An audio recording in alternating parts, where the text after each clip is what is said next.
Welcome to 99 TV special interview. నేను మూల శ్రీనివాస్, నాతో పాటు ఉన్నారు కొండా దేవయ్య పటేల్. ఇక తెలంగాణ రాష్ట్రంలో మరొకసారి కూడా మున్సిపల్ ఎన్నికలకు సంబంధించిన ప్రక్రియ కూడా ప్రారంభమైపోయింది. ఫిబ్రవరి 11 ఎలక్షన్ జరగబోతున్నాయి. సో దీంట్లో బీసీలకు సంబంధించిన రిజర్వేషన్ల విషయంలో కాంగ్రెస్ పార్టీ కామారెడ్డిలో ఇచ్చిన మరి హామీ నెరవేరుస్తున్నారా? ఈ అంశంలో బీసీల నాయకుడిగా అదే క్రమంలో రాష్ట్ర మున్నూరు కాపు పటేల్ సంఘం అధ్యక్షుడిగా ఆయన ఏం చెప్తారు తెలుసుకుందాం. సార్ నమస్తే. నమస్తే అండి. చెప్పండి, ఎట్లా చూస్తారు? మొత్తానికి మున్సిపల్ ఎన్నికలు కూడా అయిపోతున్నాయి. ఇంకా దీని తర్వాత జెడ్పీటీసీ ఎంపీటీసీ ఎన్నికలు మిగిలిపోయినట్టున్నాయి. సో మొన్నటి వరకు పంచాయతీ ఎన్నికల్లో పార్టీ గుర్తులు లేవు. ఇప్పుడైతే మరి మున్సిపల్ ఎన్నికల్లో పార్టీ గుర్తులతో జరుగుతున్నాయి. బీసీ నాయకులంతా ఏం చేస్తున్నారు, మీరు ఏం చెప్తారు?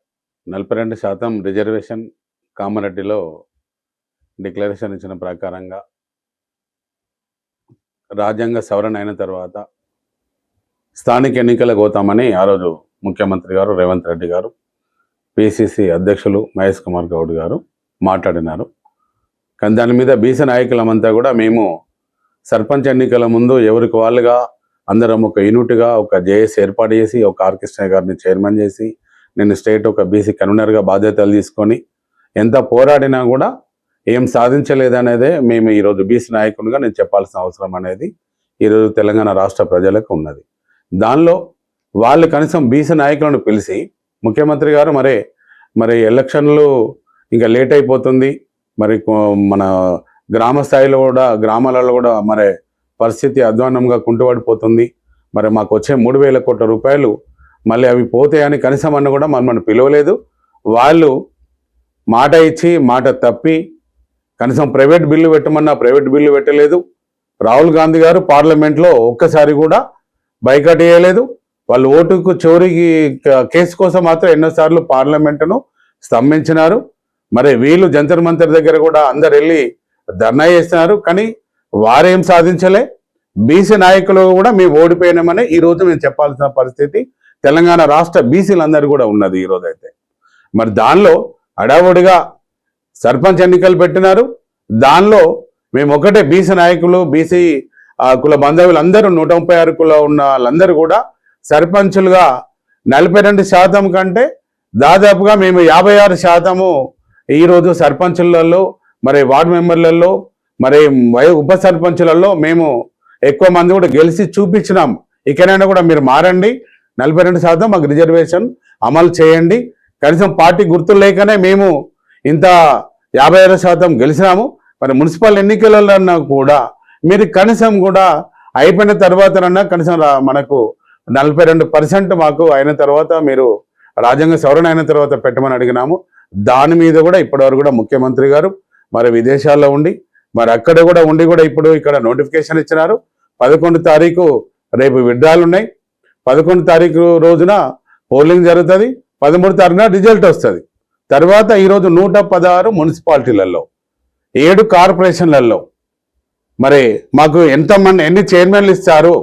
కాంగ్రెస్ పార్టీ 42% బీసీలకు మీరు రాజ్యాంగ భద్రత సవరణ చేయలేకపోయినా మీరు ఎలక్షన్లకు అయినా కూడా రేపు ఒక్కటే నేను డిమాండ్ చేస్తున్నాను కాంగ్రెస్ పార్టీని, 42% మాకు చైర్మన్లు మున్సిపల్ చైర్మన్లు ఇవ్వాలి. 7 కార్పొరేషన్లలో కనీసం మా వాటా కనీసం అన్న ఒక 3 కార్పొరేషన్ చైర్మన్లు మేయర్లు మాకు ఇవ్వాలనేది కూడా నేను డిమాండ్ చేస్తున్నాను ఈరోజు అయితే.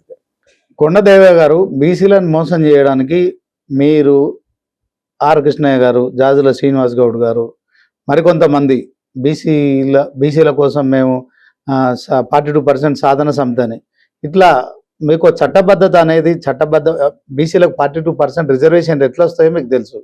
అయినప్పటికీ కూడా ఎన్నికల సమయంలో మీరు బీసీలను మోసం చేయడానికి ఒక్కో పార్టీ నుంచి ఒక్కోరు, తర్వాత బీసీల నుంచి కొంతమంది నాయకులు బయలుదేరారు. కానీ మీతో ఏం కాకున్నప్పటికీ కూడా మీరు ఎందుకు మీ ఉనికి కాపాడుకునే ప్రయత్నమా దీంట్లో బీసీలకు?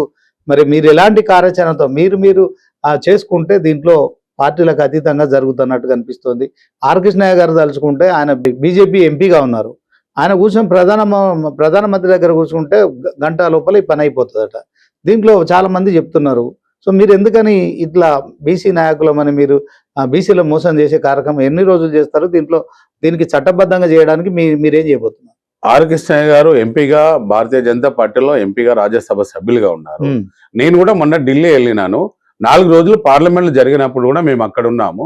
కాంగ్రెస్ పార్టీ నుంచి వి హనుమంతరావు గారు ఇక్కడికి వెళ్ళి వాళ్ళందరూ వచ్చేసి అక్కడ ఫ్లై కార్డ్స్ పట్టుకొని జాజుల శ్రీనివాస్ గౌడ్ గారు వీళ్ళందరూ అక్కడ ఢిల్లీలో నిలబడ్డారు. నేను కూడా ఆ రోజు ఉన్నాను. మరి ఆ రోజు మీరు కనీసం అన్నా కూడా బీఆర్ఎస్ వాళ్ళు తక్కువ మంది ఎంపీలు ఉన్న వాళ్ళు ఒక ప్రైవేట్ బిల్లు పెట్టినారు. మీరు ఎందుకు కాంగ్రెస్ పార్టీ ఒక బిల్లు ప్రైవేట్ బిల్లు అనే కనీసం పెట్టి ఆ ప్రధానమంత్రి దృష్టికి తీసుకెళ్లాల్సిన అవసరం ఉంటది కదా.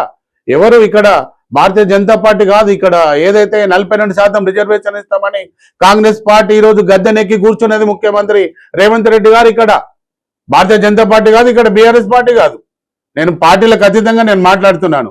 మీరు ఏదైతే 42% రిజర్వేషన్ అమలు చేయకుండా మీరు కనీసం బీసీ నాయకులు పిలవకుండా ఎవరి వాళ్ళను ఇచ్చేసి ఎవరు ఎలక్షన్లకు వేయింది?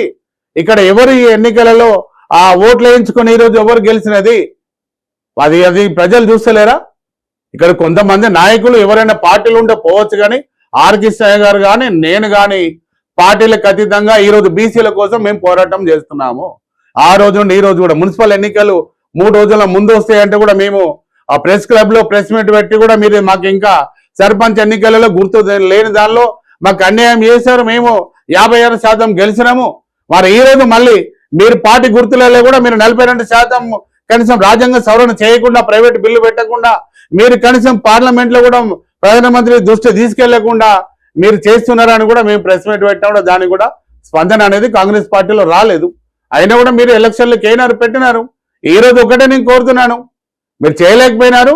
తర్వాత ఎమ్మెల్యే ఎంపీ ఎలక్షన్లలో బలంగా గప్పుడు తెలుస్తుంది, బీసీల బలం ఏందని తెలుస్తుంది, బీసీ నాయకుల బలం ఏందనేది కూడా అప్పుడు 3 పార్టీలకు అర్థమవుతుంది. ఈ రోజు ఒక్కటే నేను కోరుతున్నాను, ఈ రోజు 3 పార్టీలు బీఆర్ఎస్ అయినా బీజేపీ అయినా కాంగ్రెస్ అయినా కూడా మీకు చిత్తశుద్ధి ఉన్నట్టయితే మాకు 42% రిజర్వేషన్ మాకు ఇస్తారని ఇవ్వలేకపోయినా వాళ్ళు పార్టీ గద్దెనెక్కిన మీరు మాకు బీసీల మీద ఏమాత్రం ప్రేమ ఉన్నా మా ఓట్లతో మీరు గెలిచి స్వతంత్రం వచ్చినప్పటి నుంచి కూడా మీరు అందరూ ముఖ్యమంత్రులు అవుతున్నా ఈ రోజు బీసీలకు న్యాయం చేయాలన్నట్టయితే మీరు 42% మాకు మున్సిపల్ చైర్మన్లలో మాకు ఇవ్వండి. 60% బీసీలు ఉన్నామండి. ఈ రోజు మాకు ఇవ్వండి. ఒక 50% 50% మాకు వాటా చైర్మన్ గెలిచిన దానిలో ఇవ్వండి. మాకు రేపు పొద్దున అన్నిట్లలో కూడా ఇవ్వండి, మేయర్లలో ఇవ్వండి, ప్రతి దానిలో కూడా ఇవ్వండి. ప్రేమ తెలిసేది. దేవయ్య గారు, మీరు కాంగ్రెస్ నడుపుకోవాల్సిన పరిస్థితి లేదు. ఆర్ కృష్ణయ్య గారు ఎంపీగా ఉన్నారు. ఆయనకు బీజేపీకి సంబంధించి 8 మంది ఎంపీలు ఉన్నారు. సో ఆయన అడిగితే ప్రధానమంత్రి అపాయింట్మెంట్ ఇవ్వడం పెద్ద ఇష్యూ కాదు. 42% రిజర్వేషన్లు ఇస్తామని నిజంగానే కామారెడ్డిలో కాంగ్రెస్ డిక్లేర్ చేసింది. కానీ అధికారంలోకి వచ్చిన తర్వాత ఇప్పుడు వాళ్ళు ఇంకో 3 సంవత్సరాలు అధికారంలో ఉంటారు. కేంద్రంలో వాళ్ళు అధికారంలోకి వస్తే తప్ప రాహుల్ గాంధీ చెప్పినట్టు ఎవరికెంతో వారికంతా అనేది సాధ్యం కాదు. దీంట్లో బీజేపీ బీసీ ప్రధానం చెప్పుకుంటున్నారు. మరి బీసీల కోసం 30 సంవత్సరాలు 40 సంవత్సరాలు ఆర్ కృష్ణయ్య కూడా పోరాటం చేసిర్రు. అలాంటి వ్యక్తి ముందట క్లియర్ కట్గా ఉంది, పిక్చర్ వెరీ క్లియర్గా ఉంది. బీసీల రిజర్వేషన్ ఎట్లా సాధ్యమైతే అనేది ఆర్ కృష్ణయ్య గారికి తెలుసు. ప్రధానమంత్రి దగ్గర కూర్చొని 5 నిమిషాలు చేసుకునే పనికి ఎందుకు మరి బీసీలను ఇంకెన్ని రోజులు మీరు అది చేస్తారు? వాళ్ళు చెప్పండి. ఇప్పుడు మీరు అడుగుతున్నారు, భారతీయ జనతా పార్టీ మేము 42% రిజర్వేషన్ ఇస్తామని గద్దెనెక్కలేదు. వాళ్ళకి ఎందుకండి? ఇప్పుడు కాంగ్రెస్ పార్టీ వాళ్ళు ఇస్తానన్నారు, వాళ్ళు సాధించుకోవాలి. భారతీయ జనతా పార్టీ ఎందుకు వాళ్ళు సాధించి వీళ్ళకి పేరెందుకు తీసుకొస్తారు? ఇది అర్థం కాదా? ప్రజలకు అర్థమవుతుంది, బీసీ నాయకులకు అర్థమవుతుంది, బీసీలలో ఉన్న 136 కులాలకు కూడా అర్థమవుతుంది. రేపు పొద్దున ఏ పార్టీ బీసీలకు కావాల్సింది చట్టబద్ధంగా రిజర్వేషన్ల లేకుంటే కాంగ్రెస్ వేసే భిక్షమా? మీరు ఎందుకు మేము 60% ఉన్నాం, మాకు 50 కావాలి, 42 కావాలని మీరు ఎందుకు అడుగుతున్నాం? చట్టబద్ధంగా వస్తే ఒక హక్కులాగా ఉంటుంది కదా. విద్యలో కావచ్చు, ఉద్యోగాల్లో కావచ్చు, ఆ రాజకీయాల్లో కావచ్చు, సో స్థానిక సంస్థల ఎన్నికల్లో కావచ్చు, రిజర్వేషన్లు అనేది చట్టబద్ధంగా ఉంటే మీరు ఎవరు అడగాల్సిన పని లేదు, ఉద్యమాలు చేయాల్సిన పని లేదు. ఆ అధికారం బీజేపీకి ఉన్నప్పుడు ఎందుకు ఆ బీజేపీ వాడుకోవద్దు అంటున్నాను. ఒక్కటేనండి, ఈ రోజు కాంగ్రెస్ పార్టీ కూడా ఈ బీసీలు 42% సాధించదు. రేపు పొద్దున బీజేపీ పోయి ప్రధానమంత్రి గారి దగ్గర ఈ 8 మంది ఎంపీలు ఆర్ కృష్ణయ్య గారు కూడా అడిగే స్థాయిలో వాళ్ళు ఉండరు. రేపు పొద్దున బీఆర్ఎస్ లో లేరు. ఎట్టి పరిస్థితుల్లో మేము ఒకటే ఈ రోజు ఈ రాష్ట్ర ప్రభుత్వం అడుగుతున్నాము, రేపు ఈ 3 పార్టీలు అడుగుతున్నాము, బీఆర్ఎస్ అయినా బీజేపీ అయినా కాంగ్రెస్ అడుగుతున్నాము. మాకు బీసీలకు మీరు 42% రిజర్వేషన్లు వాళ్ళు ఇస్తామన్నారు, మీరు 50% అన్నా మాకు 3 పార్టీలలో రేపు మున్సిపల్ ఎన్నికలు జరుగుతున్నాయి, మున్సిపల్ చైర్మన్లు మాకు ఇవ్వాలి, కార్పొరేషన్లు కూడా మాకు 50% మాకు ఇవ్వాలని మేము ఒక బీసీ నాయకుడు ఈరోజు డిమాండ్ చేస్తున్నాను. అప్పుడు మీకు ఏ పార్టీ అయితే మాకు ఇస్తారో ఆ పార్టీకి రేపు పొద్దున కట్టుబడి ఉంటారు బీసీలు అందరూ కూడా. అరే వాళ్ళు బీసీ రిజర్వేషన్ ఇవ్వలేకపోయినా, సాధించుకోలేకపోయినా కనీసం చైర్మన్లలో మన బీసీలను గుర్తించినది పార్టీ అనేది మేము అనుకుంటాము. ఈ రోజు కూడా నేను మీడియా ముందుకు వచ్చి మాట్లాడేది కూడా ఎందుకంటే చెర్ల నీళ్ళు పోయి బయట పడిన తర్వాత అప్పుడు రావు. తర్వాత మేము అందుగురించి ఏమంటున్నామంటే ఎన్నికలు ఇక పోలింగ్ జరగక ముందుకే మేము అడుగుతున్నాము, మాకు 50% బీసీలు ఉన్నాయి ఈ తెలంగాణ రాష్ట్రంలో, మీరు ఏ పార్టీల ముందుకు మీరు మాకు దీనిలో వాటా ఇస్తారో మీరు తేల్చుకోమని ఈ రోజు 3 పార్టీలకు నేను అడుగుతున్నాను. ఈ రోజు ఓకే, బీసీ నాయకులంతా ఎవరైతే ఇప్పుడు మున్సిపల్ కార్పొరేషన్లో గెలిచిన దాంట్లో మున్సిపల్ చైర్మన్లు, అదే క్రమంలో కార్పొరేషన్లలో మేయర్లు ఇవ్వాలనేది మీ డిమాండ్? మా డిమాండ్. ఓకే, ఒకవేళ కనుక ఇవ్వకుంటే ఏం చేస్తారు? ఇదివరకు ఇవ్వకుండా ఏం చేస్తామండి, 46%, 42% రిజర్వేషన్లు వాళ్ళు ఇవ్వకపోతే 56% గెలిచినాం. ఈ రోజు రేపు పొద్దున డిఫరెంట్ గా మేము 60% వరకు ఏ పార్టీలైనా కూడా గెలవడానికి కోసం మొత్తం బీసీలలో మేము తప్పకుండా మా ఒక మెసేజ్ మేము అందరం కూడా అనుకున్నాము.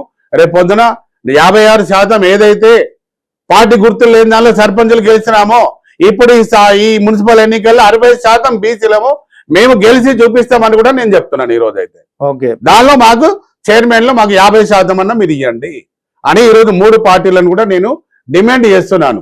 ఎందుకంటే ఎన్నికలు అయిపోయినాక ఏముంటది, ఇంకేముండదు. మేము స్థానిక ఎన్నికలన్నీ అయిపోతాయి, ఇంకా ఎంపీటీసీ జడ్పీటీసీలు అనేది కొంతవరకు. ఎందుకంటే ఇది అనుబంధంగా ఈ మన ఏదైతే పట్టణాలకు సంబంధించిన 116 మున్సిపాలిటీలు, 7 కార్పొరేషన్లు జరుగుతున్నాయి ఇప్పుడు. దీనిలో మాకు మీరు వాటా మాకు ఎంత ఇస్తారు అనేది కూడా మేము కూడా బీసీ నాయకులుగా బీసీలు కూడా ఈరోజు రాష్ట్రంలో ఉన్న బీసీ కుల బాంధవులు అందరూ కూడా ఈరోజు ఎదురు చూస్తున్నారు. ఏ పార్టీకి సిద్ధశుద్ధి ఉంది అనేది కూడా వీరికి ఒక తెలియజేసేవాల్సిన అవసరం ఉంది, ఇవ్వాల్సిన అవసరం కూడా బాధ్యత ఉందని నేను తెలియజేస్తున్నాను. ఓకే, ఫైనల్ గా బీసీలకు రానున్న జెడ్పీటీసీ ఎన్నికలు కావచ్చు, అదే క్రమంలో జిహెచ్ఎంసీ ఎన్నికల్లో సో వాటిలోనైనా చట్టబద్ధంగా బీసీలకు రిజర్వేషన్లు సాధించడానికి మీరు ఏం కార్యాచరణ చేయబోతున్నారు? మీరు ఎట్టి పరిస్థితులు ఎంపీటీసీ జడ్పీటీసీ కూడా ఈ చట్టబద్ధత రాజ్యాంగ సవరణ 42% రాదండి చెప్తున్నా కదా. ఏదైతే ఎమ్మెల్యే ఎలక్షన్లు అప్పుడు ఏ పార్టీకి అప్పుడు మళ్ళీ గద్దెనెక్కాలనుకుంటారో వాళ్ళకి ఇదే ప్రామిస్ చేస్తారు, అప్పుడు మేము అడుగుతాం. అప్పుడు ఇప్పుడు కాంగ్రెస్ పార్టీ ఆల్రెడీ ఏం చేయలేకపోయింది. మేమేమంటే కేంద్రంలో బీజేపీ ఉంది, మేము కేంద్రంలో కాంగ్రెస్ పార్టీ వస్తే చేస్తాం అనేది చేతులు లేపేసింది, అయిపోయింది. ఈ రోజు మాకు ఒక్కటే, రేపు పొద్దున మున్సిపల్ ఎన్నికలలో మాకు 50% చైర్మన్లు ప్లస్ జడ్పీటీసీ ఎంపీటీసీ ఎన్నికలలో కూడా రేపు మండల పరిషత్ చైర్మన్లు కూడా అధ్యక్షులు కూడా మాకు 50% ఇవ్వాలా. రేపు జడ్పీలలో కూడా 50% మాకు వాటా ఏ పార్టీ ఇస్తే ఆ పార్టీకి రేపు వచ్చే 3 సంవత్సరాల్లో మనుగడ ఉంటుందని కూడా నేను తెలియజేస్తున్నా. బీసీలు అందరూ ఎక్కడి వాళ్ళు ఎక్కడ మౌనంగా ఉన్నారనుకుంటే టైం వచ్చినప్పుడు మళ్ళీ మేము ఉద్యమం అనేది చేస్తాము. ఈసారి నమ్మినాము, ఈసారి వాళ్ళు చేయలేకపోయినారు, వచ్చేసారి కూడా ఇంకా నమ్మే పరిస్థితిలో మేము ఉండము. మా కార్యాచరణ తప్పకుండా ఉంటది. కానీ అప్పటి వారు కూడా మాకు ఈరోజు అవకాశం ఉంది కాబట్టి 50% మాకు రిజర్వేషన్లలో మాకు వాటా 3 పార్టీలను కూడా ఈరోజు నేను డిమాండ్ చేస్తున్నాను ఈరోజు. ఓకే, థ్యాంక్ యూ దేవయ్య గారు. సో మొత్తానికి ఇది మున్నూరు కాపూర్ రాష్ట్ర పటేల్ సంఘం అధ్యక్షుడు కొండ దేవయ్య పటేల్ చెప్తున్నారు. సో ఇప్పటికే బీసీలను మోసం చేస్తున్న కాంగ్రెస్ కు ఒక డిమాండ్ చేస్తున్నాము. మున్సిపల్ ఎన్నికల్లో గెలిచిన అభ్యర్థులు ఎవరైతే ఉన్నారో ఇక మున్సిపల్ చైర్మన్ గా అదే క్రమంలో మేయర్లుగా కూడా మరి 42% రిజర్వేషన్లు అమలు చేయాలి, వాళ్ళకు మాత్రమే మేయర్లుగా ఎన్నికయ్యే అవకాశం ఇవ్వాలి. సో కాంగ్రెస్ అయినా, బీజేపీ అయినా, బీఆర్ఎస్ అయినా ఈ 3 పార్టీలు కూడా ఈ 42% రిజర్వేషన్ వర్తింపజేయాలి. సో లేని పక్షంలో రానున్న జడ్పీటీసీ ఎంపీటీసీ ఎన్నికలు కావచ్చు, జిహెచ్ఎంసీ ఎన్నికలు కావచ్చు, సో ఈ 2 ఎన్నికలు అయిపోయిన తర్వాత ఫైనల్ గా అసెంబ్లీ అలాగే పార్లమెంట్ ఎన్నికలు కూడా జరగబోతున్న నేపథ్యంలో సో అందరికీ సవాల్ విసురుతున్నాము, డిమాండ్ చేస్తున్నాము. ఎవరైతే మరి బీసీలకు న్యాయం చేస్తారో వాళ్ళనే గద్దెనెక్కిస్తాం, లేకుంటే ఖచ్చితంగా వాళ్ళకి తగిన బుద్ధి చెప్తామని చెప్తున్నారు. ఇది వాటి స్పెషల్ ఇంటర్వ్యూ. చూస్తూనే ఉండండి 9090.